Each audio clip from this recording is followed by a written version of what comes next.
Sindh university teacher association के proud president जो हैं हमारे बहुत ही एक्सपीरियंस इंसान हैं, जिन्होंने काम किया है ब्यूरोक्रेट्स के साथ भी, और जिसने सिंध यूनिवर्सिटी में भी सीनियर पोजीशन में रहे हैं, और जिन्होंने ये जिम्मेदारी उठाई है तो ये सब समझते हैं। ये ऐसे नहीं है कि नए लीडर हैं और वो शौक में आ गए कि मैं सदर या सेक्रेटरी बन जाऊँ। ये वो बंदा है जिसको सब पता है कि कितनी मुश्किलें हैं और कितना हमें आगे निकलना है, स्ट्रगल करना है, और अभी क्या चैलेंजेस हैं। तो ऐसे प्रेसिडेंट हम अहमद अली बरई को दरख्वास्त करते हैं आएँ और अपने प्रोफेसर से किताब है।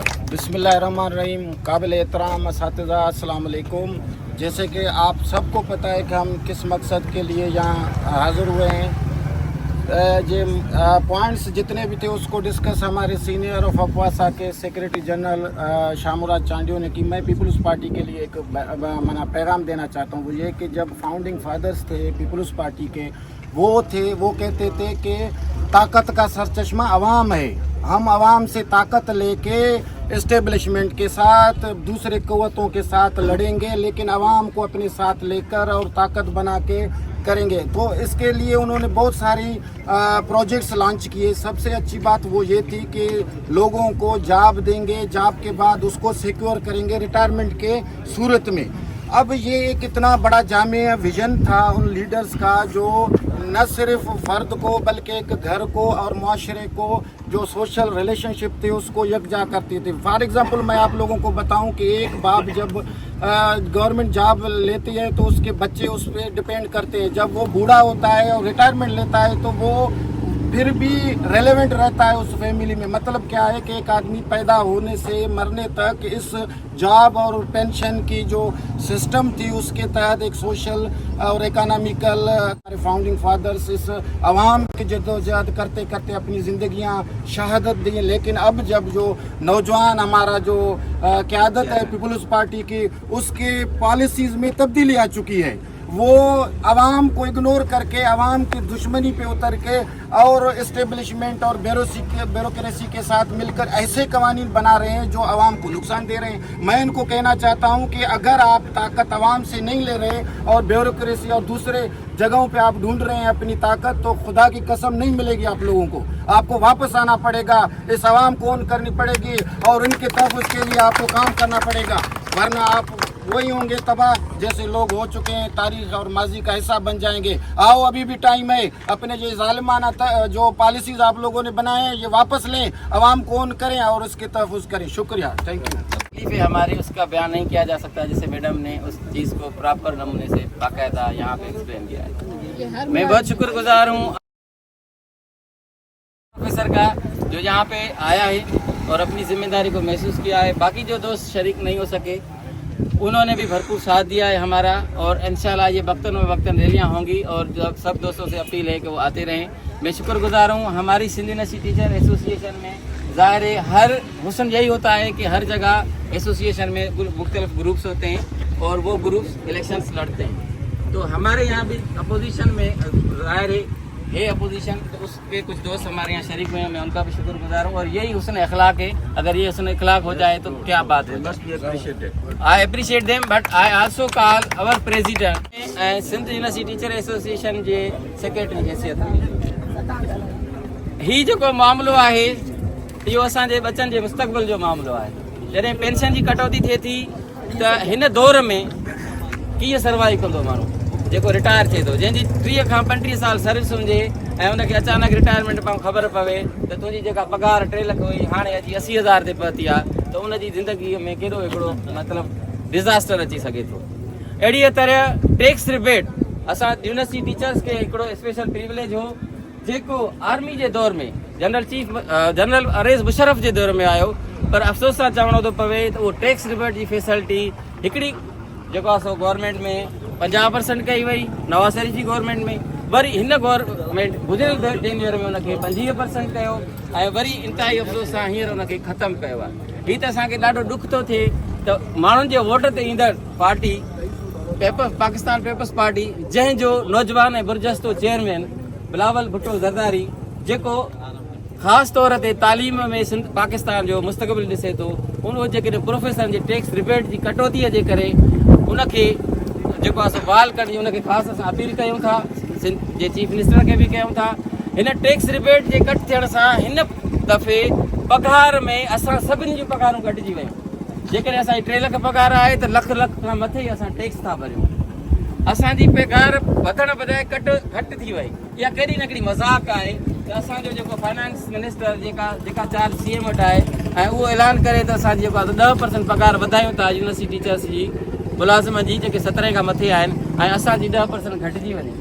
इहा अफ़सोस जी ॻाल्हि आहे ऐं असां सम्झूं था इहो असांजो हक़ु आहे ऐं असां पंहिंजे हक़ लाइ बीहण बि इहा जेको आहे हुसैनी रिवायत आहे ऐं असीं अॼु पंहिंजे हक़ लाइ बीठा आहियूं हिन गर्मी में ऐं हिन धूप में।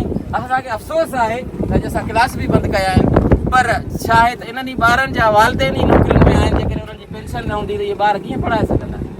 जंहिं वटि 4-5 ॿार आहिनि उहो ॿार हिन पघार ते त पढ़ाए पियो।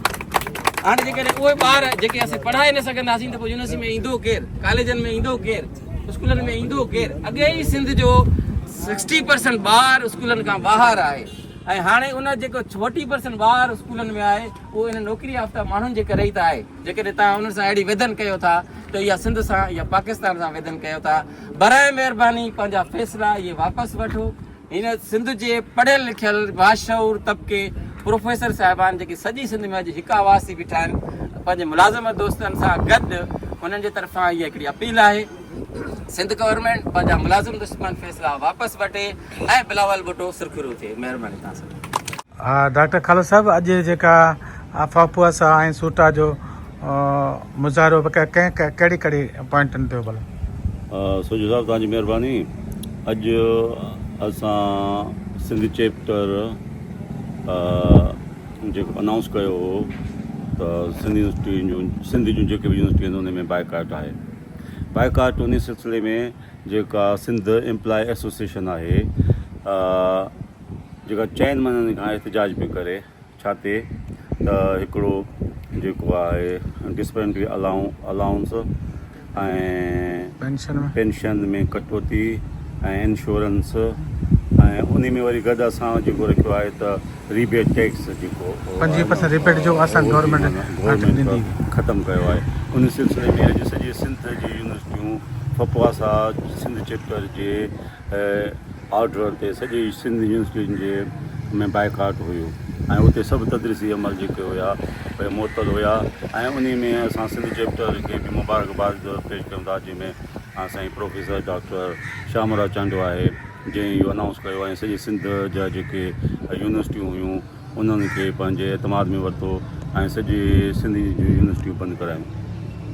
इहो उन जे करे छो त जेका गवर्नमेंट ऑफ सिंध आहे असांजी पाकिस्तान पीपल्स पार्टी, उहा हमेशह ॻाल्हि कंदी आहे मज़लूमनि जी, ग़रीबनि जी ऐं हारियुनि जी, शागिर्दनि जी, त रोटी कपिड़ा मकान जो हुनजो नारो आहे।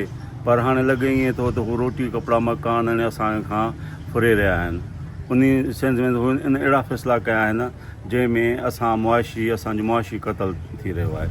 छो त जेके बि मुलाज़िम असांजा प्रोफेसर हुजनि, ॿिया मुलाज़िम हुजनि, उन्हनि खे एॾो माना हुननि खे हिकिड़ो ज़हनी टार्चर ॾिनो जेको 5 महीना 6 महीना एडवांस में उहे रिटायर थी विया। हाणे अॼु असां ॿुधो आहे त सिंध गवर्नमेंट जो इजलास थी रहियो आहे ऐं असां इहा उमेदु कयूं था त उहे फ़ैसिला सुठा कंदा। पर हीअ जेका सिंध गवर्नमेंट आहे इहो उन्हनि ॾाढो माना हिकिड़ो ग़लति डिसीजन वरितो आहे। हीअ जेको आमराना दौरु हुयो, ज़ियाल जो दौरु हुयो या मुशरफ जो दौरु हुयो, उन में बि अहिड़ा फ़ैसिला न थिया। पर हीअ बदक़िस्मती सां जेका जमहूरियत आहे, जंहिंखे असां जमहूरियत चऊं था, जेका आहे त कोन, पर उन जमहूरियत जे अंधी मंडी जमहूरियत आहे, उन में ही अहिड़े क़िस्म जा फ़ैसिला कनि था त हीअ जेको एहतजाज आहे उन इहो सवलो न आहे। छो त 4 महीननि खां सिंध एम्प्लॉय एसोसिएशन इहो एहतजाज कंदी पई अचे मरहलेवार। हाणे हीअ वञी आख़िरी स्टेज ते पहुतो आहे। ईअं न थिए सुभाणे त बांग्लादेश या नेपाल या श्रीलंका वारा हालत पैदा थी वञनि में सिंध में या पाकिस्तान में। छो त गवर्नमेंट अहिड़ा फ़ैसिला करे थी, अवाम जे उबतड़ फ़ैसिला करे थी। जॾहिं अवाम जो उबतड़ फ़ैसिला करे थी त छो त हीअ जेके बि असांजा मुलाज़िम आहिनि, जेके बि एम्प्लॉय आहिनि, जेका बि सॼी सिंध आहे या पाकिस्तान आहे, उन घर में हिकिड़ो 2 मुलाज़िम आहे न। हाणे हीअ माना करोड़नि जा जेके घर आहिनि उन्हनि जो ई मुआशी क़तल था कनि। असां इन फैसले ते कंडेम कयूं था ऐं हिननि खे शर्म बि नथो अचे त अहिड़े क़िस्म जा फ़ैसिला केरु थो हिननि खां कराए। असांजी ॻाल्हि सम्झ में नथी अचे ऐं इंशाअल्लाह ताला असां जेका बि सूट आहे असां फपवासा जे सॾ ते असां लबे कयो ऐं असां सिंध यूनिवर्सिटी बि अॼु बंदि कईसीं ऐं फर्दर जेको बि आहे 23 खां पोइ 27 तारीख़ ताईं जेका बि सिंध एम्प्लॉय एसोसिएशन फ़ैसिला कंदी ऐं उन खे कंटिन्यूशन में जेका असांजी फपवास आहे सिंध चैप्टर आहे उहो जेको फ़ैसिलो कंदी असां उनखे लबे चवंदासीं ऐं जिथे बि हलणो पए कराची हुजे इस्लामाबाद हुजे या ॿिया बि कहिड़े बि क़िस्म जो एहतिजाज हुजे असां उन में हिननि सां गॾु हूंदासीं। महिरबानी। Thank U.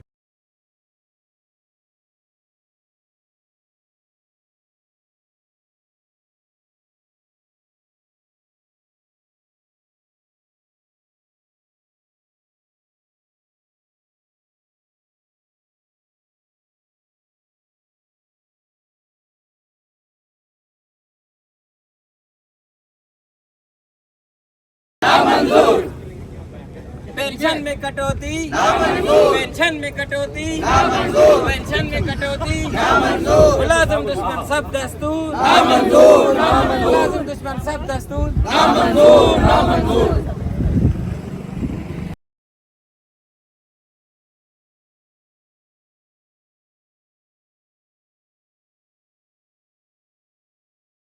कामयाबी जेका सिंध यूनिवर्सिटीअ जे प्लेटफॉर्म तां फपवासा सिंध चैप्टर जे लाइ बि हिकिड़ो मैसेज वियो त फपवासा सिंध चैप्टर जे जेकॾहिं क़यादत सिंध यूनिवर्सिटी वटि आहे त सिंध यूनिवर्सिटी भरपूर नमूने सां निभायो आहे ऐं ईअं ई आउं समूरी सिंध जे टीचर्स एसोसिएशन जो मशकूर आहियां। मैं उनका बहुत मशकूर हूँ। सारी यूनिवर्सिटीज़ में कराची यूनिवर्सिटी से लेकर हमारे खैरपुर कैंपस तक और जो शिकारपुर यूनिवर्सिटी तक हमारे दोस्तों ने खैरपुर यूनिवर्सिटी खासतौर पर मेहरान यूनिवर्सिटी NAD यूनिवर्सिटी और जितनी भी यूनिवर्सिटियाँ हैं सिंध के अंदर उन दोस्तों ने भरपूर एहतियात किया है। उन्होंने यूनिवर्सिटियाँ बंद रखी हैं और सब एक जब्जा हो चुके हैं और एक ही बात है सबकी यही मुतालबात हैं कि हमें पेंशन दी जो कटौती है वो खत्म की जाए, जिस पे बहाल किया जाए। पेंशन में कटौती नामंजूर। सबका